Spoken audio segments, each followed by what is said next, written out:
નમસ્કાર, સમાચાર ડાયરી પર આપની સાથે હું છું આરતી। સમાચારોમાં વાત કરીએ, વડોદરા ખાતે વિશ્વ યોગ દિવસની ઉજવણી કરવામાં આવી છે।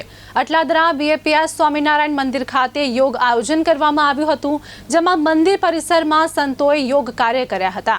આ સાથે જ વિદ્યા મંદિરના બાળકો પણ યોગમાં જોડાયા હતા, જેમાં સંતોએ કહ્યું, યોગ ખૂબ જ જરૂરી છે। સ્વસ્થ રહેવા નિયમિત યોગ કરવો ખૂબ જ જરૂરી છે।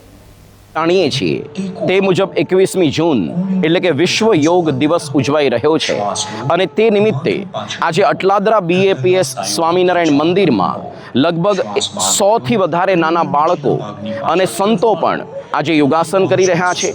સાથે સાથે વડોદરા જિલ્લાનો સરકારી કાર્યક્રમ પણ આજે યજ્ઞપુર સભાગૃહ અટલાદરાના સભામંડપની અંદર પણ મોટા પાયે ઉજવાઈ રહ્યો છે।